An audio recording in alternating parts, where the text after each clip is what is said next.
Compatriotes congolais, très chers frères, nous venons analyser avec vous, comme d'habitude, la situation politique qui préoccupe chaque couche de notre population en République démocratisée du Congo. Mais avant toute chose, je voudrais vous dire que l'homme jeune marche plus vite qu'un ancien. Mais l'ancien, lui, connaît la route. Je m'en vais directement sur les points que j'ai retenus pour discuter avec vous aujourd'hui. Situation dans l'est du pays et à l'ouest aussi, il y a un problème, le cas de Kwamut. Nous allons en parler au cours de cette conversation. Deuxièmement, nous allons parler sur les échéances électorales sous le régime de Tshilé-Gilou.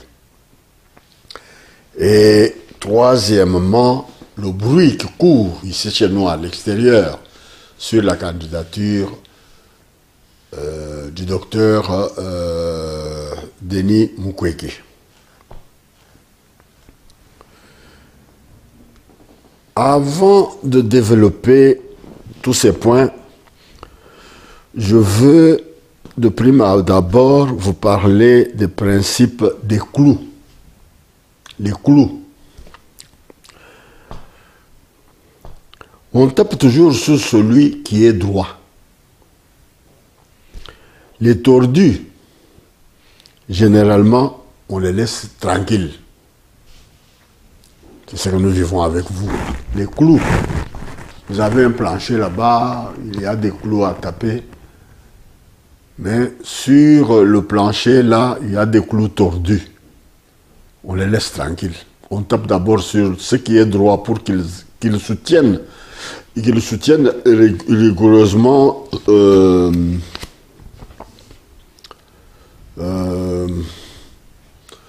ce que nous pouvons considérer comme un métier pour faire le travail. On tape toujours sur celui qui est droit. Les tordus, généralement, on les laisse tranquilles, disais-je. Pourquoi on les laisse tranquilles? Puisqu'ils ne donneront pas beaucoup de travail, il faut d'abord les enlever, essayer de les remettre tout droit pour continuer à taper sur eux. Revenons à la situation qui prévaut dans l'Est de la République démocratisée du Congo. Sur les 2 345 410 km², je vous invite à faire ce calcul politique, chacun selon son entendement. Il me reste combien? Puisque ce régime Tshilé-Gilou, quand bien même a négocié le pouvoir qu'il a aujourd'hui pour dire que voilà, nous étions élus, non, nous savions, nous tous les Congolais, nous savions qu'est-ce qui s'était passé avec les élections de 2018. Lui-même vous a dit qu'entre lui et celui qui a donné le pouvoir, il y a un deal. Nous ne voyons pas les gens mettre l'accent sur ce qu'il avait dit. Mais le deal, ça veut dire quoi? Un accord. Et c'est à cause de cet accord-là que nous ne connaissons pas le contenu, que toutes les souffrances que notre peuple est en train de vivre, puisque c'est un secret de Dieu. Il n'y a que lui et celui qui lui a donné le pouvoir qui connaît ce qui se passe. Aujourd'hui,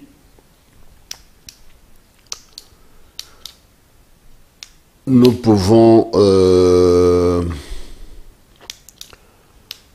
voir que on parle de Bogananga,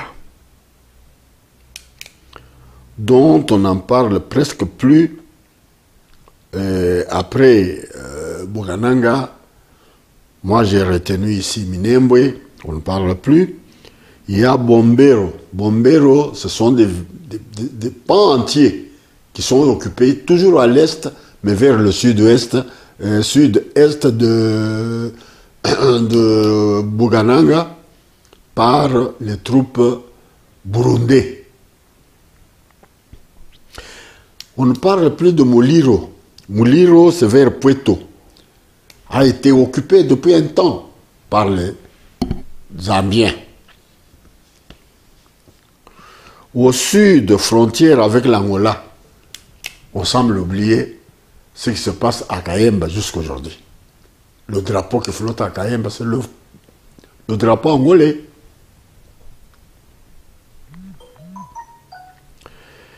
Et aujourd'hui, les bruits de bottes, d'après les informations de notre possession, viennent du côté de l'Ozi, où il y a des troupes, on ne sait pas, ce sont des troupes de Congo-Brazzaville ou ce sont des troupes qui ont été versées sur les hectares que Kagame a payés au Congo-Brazzaville, qui sont venus pour modifier les bornes de ce côté-là à partir de l'Ozi.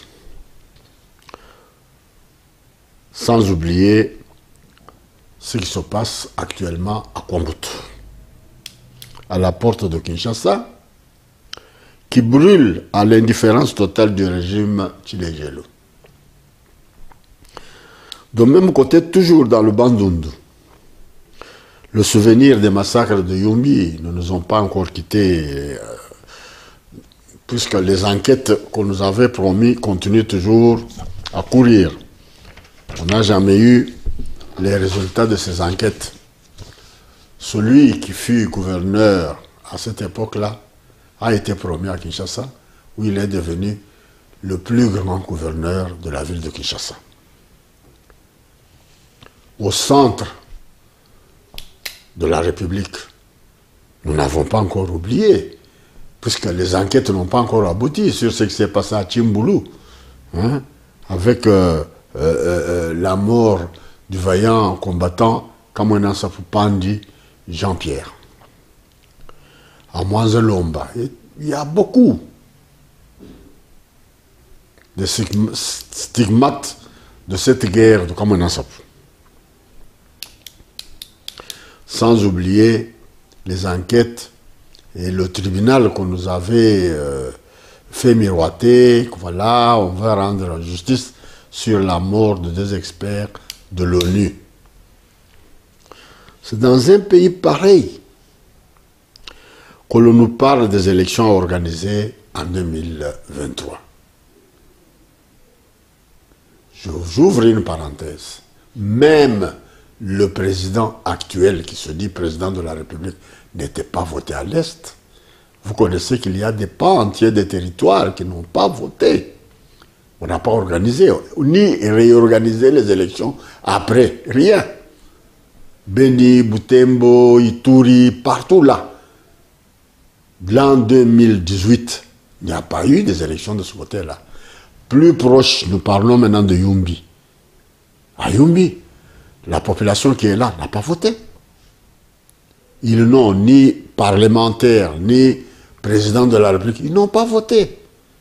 Et aujourd'hui, avec tous ces autres pans qui s'en vont, Bougananga, comme je viens de vous le dire ici, il y a Bougananga, il y a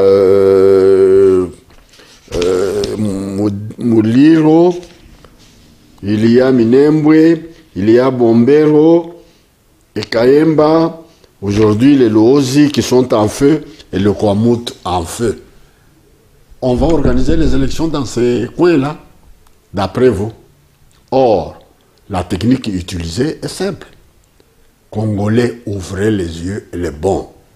La technique utilisée est simple. D'ici décembre, il y aura d'autres foyers de tension partout sur le territoire congolais. Partout. Nous avons peur, nous autres Kassaïens, qu'on n'aille pas attiser ou qu'on n'aille pas réveiller les vieux démons que nous avions déjà enterrés. Qu'il y ait demain Lulua, Baluba ou bien Tétela contre X et Y. C'est dans leur plan divisé pour régner.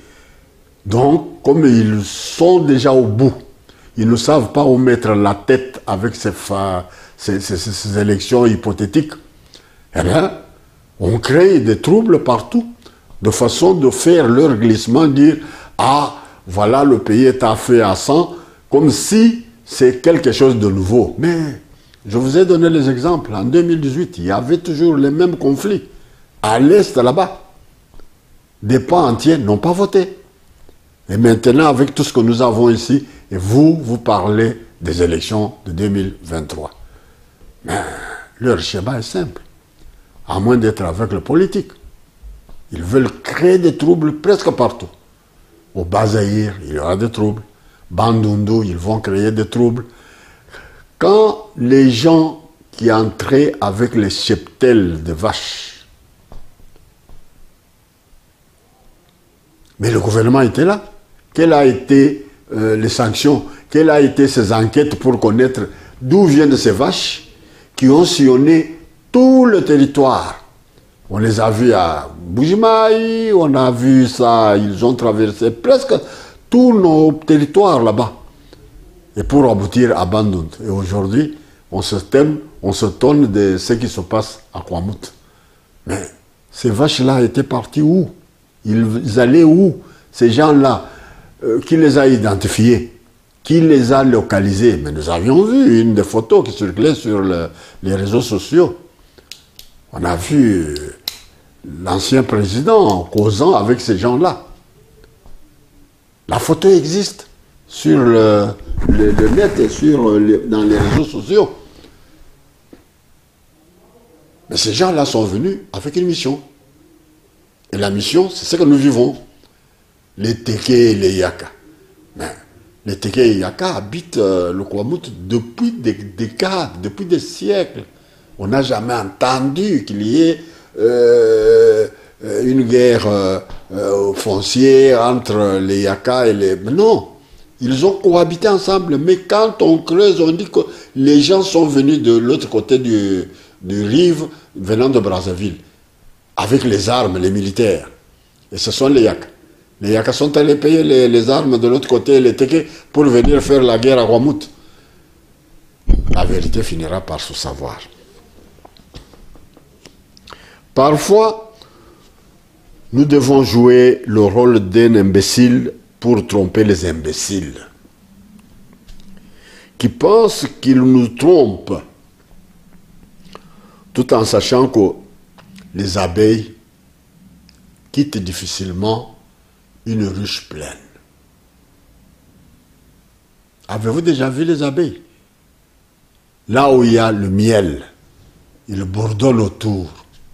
C'est lorsqu'ils vont terminer le miel qu'ils ont pondu là-bas qu'ils peuvent quitter. Mais si nous avons aussi besoin d'accéder au miel, qu'est-ce que l'on fait? Un grand feu. S'il y a un grand feu, les abeilles quitteront la ruche et nous allons avoir accès au miel. C'est vous, de même. Toute la situation est pourrie. Vous êtes devant une situation pourrie. Quand bien même ils vous ont envoûté, comme on le dit, voilà, souvenez-vous, le jour de prestation du serment, vous avez entendu des paroles d'envoûtement qui sont sorties de la bouche de soi-disant président. C'est ça l'envoûtement qui est maintenant dans le peuple ne sait pas où mettre, mais c'est diabolique. Mais tous ceux qui se disent qu'ils prient dans ce pays-là pour exaucer le pays, mais nous avons qu'un seul remède, pour vous dire soulèvement populaire. Le jour où le peuple va se prendre réellement en charge, il se soulève, on va balayer ce pays-là. Tous ces diables et tous les diablotins, ils vont disparaître. Il est temps. Une solution finale, soulèvement populaire, point barre. On n'organise jamais d'élection dans un pays occupé. Nous ne cessons de répéter ça. Nulle part au monde, un pays occupé, on vient pour trouver des solutions, c'est par les élections. Mais qui trompe qui? 2006, 2011, 2018. Quel est le bilan? Les mêmes acteurs metteurs en scène, même situation, Nous connaissons les joueurs et leurs jeux. Peuple congolais, sommes-nous vraiment amnésiques pour mieux se prendre en charge? Notre peuple a besoin de la vérité sur le désastre qu'il vit aujourd'hui. De scandale en scandale. Les coopérants et leurs alliés ont des deals communs de piller la République sans état d'âme. Nous venons de voir ce qui se passe. On vous montre le cas Vidi et Timam. Mais c'est le même schéma. Qu'est-ce que nous avons vécu dans ce pays-là? Ah, avec les sautes-moutons, 700 millions de dollars décaissés. Mais on va appréhender quelqu'un qui avait donné, je ne sais pas, 57 millions ou 63 millions à un Jamal, puisqu'il était directeur de cabinet, théâtre de chez nous, paf, arrêté, 20 ans, 13 ans, Makala, et aujourd'hui en liberté, dit provisoire. Et lui, là, est en train de battre campagne dans ce fief de l'Est. Première mise en scène. Deuxième mise en scène, on a failli faire un coup d'État. François Beya appréhendé. Et patati patata, aujourd'hui, liberté provisoire, il est aux soins, là où vous connaissez. Et aujourd'hui, troisième pièce de théâtre, Vidi et Chimanga. Mais, mon cher, de qui se moque-t-on? Du peuple. On finira par l'arrêter, faire leur théâtre habituel. À Makala, il va tomber malade, on va l'évacuer pour les soins et l'affaire est close. Vos cris de misère restent pour eux qu'il y ait menace, qu'il y ait massacre. Vous criez, pour eux, ils ne disent rien. Qu'il y ait massacre à Kwamut, à Yumbi, à Nuturi, Kamwenan Sapo, Bundudia Congo, fosse commune à Kisangani, Mbandaka, Maluku, Kasika, Makobola, etc., etc., ne leur dit rien. N'avez-vous jamais vu dans ce monde un condamné à mort, malgré ses bourreaux, marcher de lui-même jusqu'à son échafaud? C'est l'exemple que nous voyons avec le peuple congolais. Les bourreaux sont là.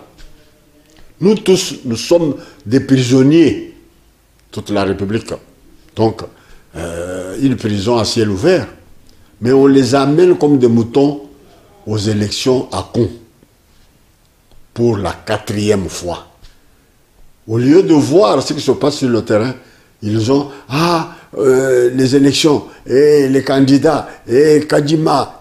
Ça, c'est vraiment une distraction de mauvais goût. Peuple, réveillons-nous.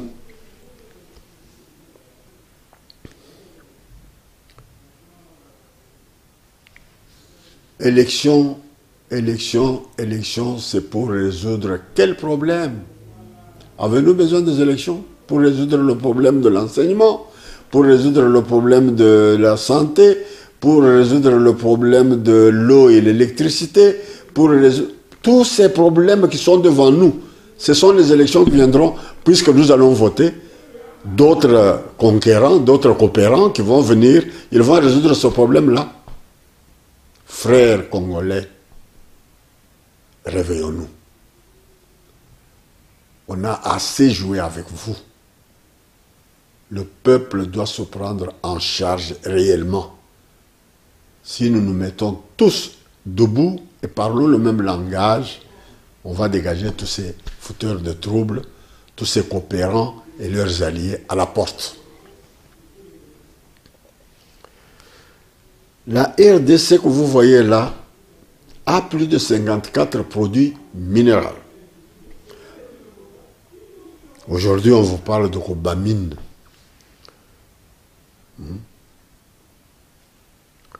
société de Vidi et Chimanga, avec Inove. Tout ça, des écrans, ils sont venus s'enrichir et ne sont pas venus pour faire quelque chose du bien pour le bonheur de notre peuple. Et le peuple le regarde comme des moutons. Vous voulez qu'on vous démontre quoi pour que vous puissiez prendre vos responsabilités en main? Des chefs que l'on doit toujours vous désigner par cet Occident qui nous a mis à genoux depuis plus de 80 ans de colonialisme belge, plus 62 ans maintenant que nous avons eu notre indépendance, malgré qu'eux ont toujours la main mise sur nous. Nous ne pouvons pas un peu nous réveiller et examiner la situation pour dire assez, c'est assez, qu'on arrête. On ne fait pas du chantage à son peuple. Maloko Makotonda. Mais à un peuple, on lui doit du respect. On ne ment pas à son peuple. On ne peut pas mentir tout le temps à son peuple. On lui doit la vérité et la transparence. On ne méprise pas son peuple. On l'écoute. Car le peuple reste en démocratie la seule source du pouvoir. Quand moi, maman, moko ya mubange boy, c'est le mépris. C'est une maman. Il faut la respecter. On ne méprise pas son peuple avec... non. Quand on est chef, on l'est pour tout le monde. Les riches comme les pauvres. Malgré l'immense richesse minérale qu'a le Congo, la majorité de la population vit dans la pauvreté inimaginable. Lorsque Tshilombo a pris ses fonctions, on s'attendait à ce que les choses soient différentes. Mais fondamentalement, il n'est pas différent de son prédécesseur,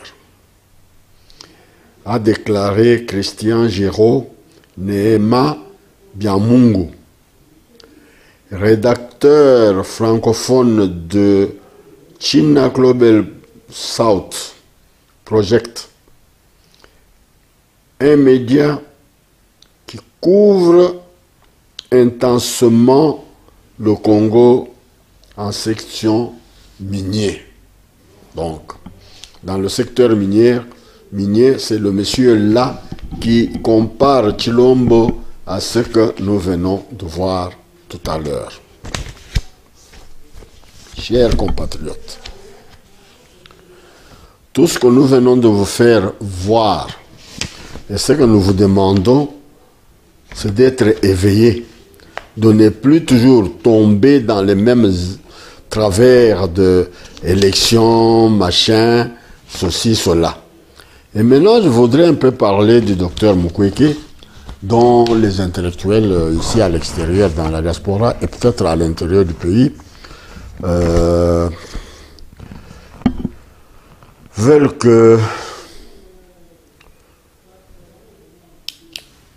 qu'il soit candidat aux futures élections hypothétiques qu'on organise toujours dans la confusion la plus totale en République dite démocratique du Congo.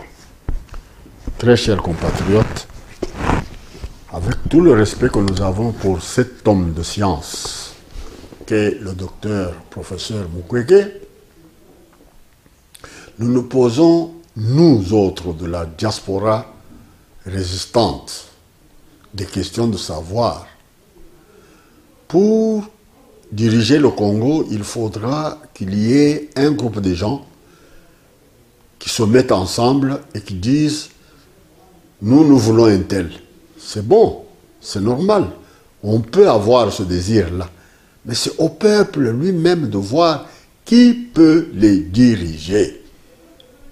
Et c'est le moment de prendre un digne fils du pays qui a montré son savoir sur le plan national et international jusqu'à obtenir des médailles de toutes sortes au prix Nobel de la paix.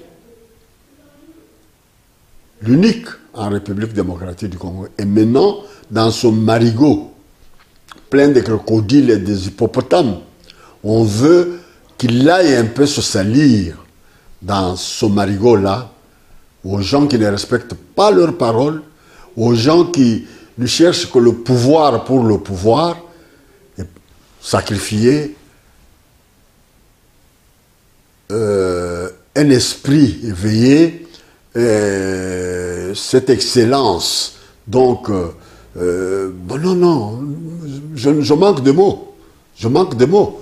Quand je vois les gens, ben, il va aller présenter la candidature avec qui?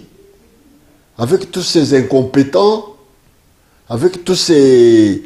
je n'aime pas recourir à des termes trop bas.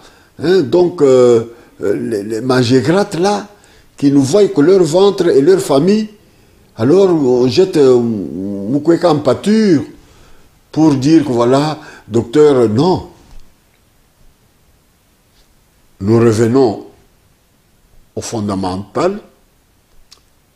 Donc, nous, les fondamentaux, nous disons, tant que le pays est occupé, on ne peut pas organiser des élections. Mais si vous vous tenez à organiser ces élections-là avec le docteur Mukwege, nous regrettons amèrement. C'est notre point de vue en tant que résistant pour le docteur Mukwege. Ce n'est pas avec les mêmes acteurs dont nous connaissons leur manière de jouer, alors qu'il aille se faire salir par des incompétents, des gens qui ne sont là que pour piller le pays et faire ce que bon le semble. En dehors de lui, nous voyons ce qui se passe. Les multinationales, ceux qui arment tous les groupes armés qui écument dans l'est de notre pays, et aujourd'hui, nous sommes entourés. Au lieu de nous occuper des vrais problèmes, non, on va perdre notre temps de parler des élections qui n'auront même pas lieu. Puisque 2023, vous voyez que c'est très loin. Mais comptons, il reste combien de mois? Hein? Donc, on est en train de nous enfumer par ces incompétents. C'est de la poudre aux yeux. Puisque le Congolais, quand on lui dit élection, ok, ils vont chanter comme une chanson nouvelle, élection, élection, élection. Non, nous ne sommes pas là. Voilà ce que j'avais à partager avec vous sur ce qui se passe actuellement au pays. Cette histoire de Kwamout, inventée de toutes pièces, ce sont les éleveurs qui sont venus avec les cheptels, qu'on n'a pas contrôlés. Ils ont étudié le terrain, ils ont connu les rivières, les habitudes des gens qui sont là-bas, et maintenant on sème une confusion parmi un vieux peuple qui habitent Kwamout depuis des siècles. Jamais eu de problème entre eux pour vous montrer, vous les faibles d'esprit, les naïfs, que voilà, à Kwamout, les Yéké et les Téké. Médite. Ceux qui sont venus avec les vaches, hein, qui se sont dispersés dans le bande de partout jusqu'au bas Zaïre. Et dès que la situation se met en ébullition, on cherche les boucs émissaires. Non, il n'y en a pas. Ce n'est pas les Yéké, ce n'est pas les Téké. Yaka et Téké, il n'y a rien entre eux. Ce sont les éleveurs là qui sont en train avec les vaches, dont le gouvernement ou le régime Tchilé-Gelou n'a même pas eu le temps de savoir que sont devenus ces gens-là. Ils venaient d'où? Ils sont allés où? Pour combien de temps? Et maintenant qu'ils se sont déjà habitués aux paysans, et voilà, ils fomentent. Nous, on ne coupe jamais les têtes aux gens. Depuis que nous vivons sur ce territoire-là des siècles, le peuple congolais, on se connaît. Couper les gens avec des couteaux, faire tout ce qu'on a pu faire là, tout ce que vous voyez là, c'est vraiment de la manipulation des Tutsi Power. Sieur Kamere, qui est allé faire sa campagne à l'Est, avant d'y aller, a été en conférence avec les mêmes Tutsi Power qui se trouvent à Kinshasa et allé là-bas. Bon, quelqu'un qui a liberté provisoire, peut-il tenir des meetings? Dans quel pays? Quand on libère quelqu'un avec une liberté provisoire, il a des limites. Il y a des interdits. Mais ici, nous voyons le contraire. C'est un monsieur qui est allé battre la campagne avant que la campagne proprement dite ne commence. Donc, je termine par là, puisque j'espère que j'ai parcouru un peu ce qui préoccupe le peuple congolais, mais nous demandons à notre peuple d'être éveillé. Nous qui sommes à l'extérieur, nous voyons les choses autrement. Le panafricanisme est en train de gagner le terrain. Le Congo ne sera pas libéré uniquement par les Congolais naïfs qui croient. Non, Patrice Emery Lumumba a laissé un testament. Luttez, vous ne serez pas seul. Le peuple libre d'Afrique, de l'Asie et de tous les pays qui ont leur liberté réellement seront à vos côtés pour bouter dehors ce colonialisme qui se prolonge, qui se transforme en tout ce que vous vivez, puisque tous ces gens-là veulent vivre comme les colonialistes. On vous parle de République de la Gombe, ils veulent être à Montfleury, ils font le colonialisme de leur manière. Donc, tous les panafricanistes de l'Afrique entière et de partout seront à nos côtés pour bouter cette situation-là de médisance qu'on vous présente par le régime Tshilé-Gelou qui a échoué sur tous les plans. À bon entendeur, salut.